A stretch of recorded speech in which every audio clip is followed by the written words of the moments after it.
How relationships and group homes can affect individuals who experience a disability. Relationships are the glue of life.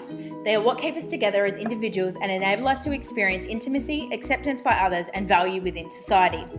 Firstly, let me introduce you to Cara.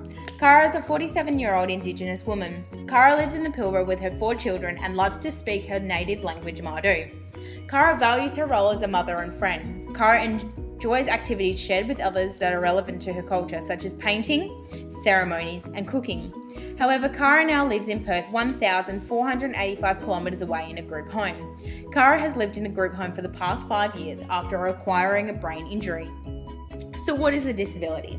Often people with a disability are defined by their impairments and frequently associated with words such as a person is suffering, inspirational, incapable, and unfortunate. Therefore, are based on our own personal experiences of disability and have the potential to be changed. So how do you view disability? Think of your own personal views of disability and how they may impact a person in a group home. Would they be living in a home or a workplace? Will this influence forming relationships in these environments? We identify home as a place of our own and base where our feelings or cultural means can be communicated.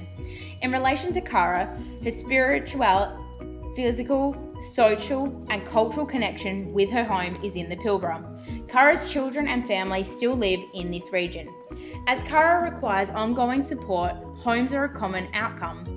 This accommodation includes staff that are employed and paid to provide support to 4 to 6 people. Group homes have and will continue to be a part of the landscape of disability services. Consequently, this affects Cara's identity as she does not feel safe or comfortable in her new group housing environment. Therefore, Cara's isolation impacts her ability to experience companionship and share interests with a variety of people. Remember how we asked you about your views of disability? Review those thoughts and how this can influence them in group homes. In relation to Cara, as she has a strong spirituality connection and her natural supports are located 16 hours away, this leaves her as a vulnerable individual and isolated in her metropolitan area. How do you think you would feel if your family and friends lived 16 hours away? We ask you to consider if you were Cara, would your previous views on people with a disability in a group home impact you positively or negatively? Predominantly, perceptions of people who experience a disability are moulded negatively through a variety of sources. Further, attitudes and beliefs have a strong association to these perceptions and additionally limits Cara's opportunity to form relationships. We have identified that group homes can provide 2 different outcomes. Outcome 1. Cara lives in a group home in Perth with limited interaction or relationships with carers, residents in the house, or people who live in her community. Cara's environment is treated as a workplace rather than a home. Due to the policies and procedures of the house and within the DSC, Cara has limited opportunities to choose the life she wishes to lead. For example, Cara loves painting but is not able to join the local art studio with people within her community due to limited funding, time, and lack of support. Within this environment, Cara's culture, social, and spiritual connection is not understood by carers and support staff, which often disregard and ignore her.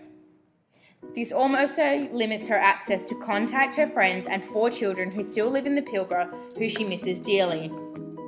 Consequently, this increases the risk of her becoming poor in life experiences and ultimately being devalued within her social role in the community and society.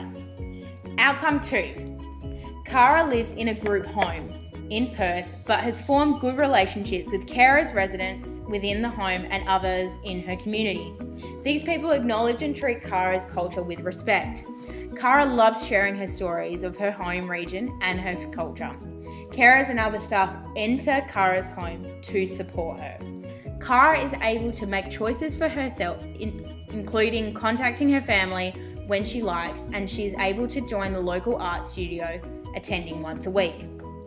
Although Cara's connection is predominantly within the Pilbara, she is able to create an identity in a new home in Perth. So why is this important?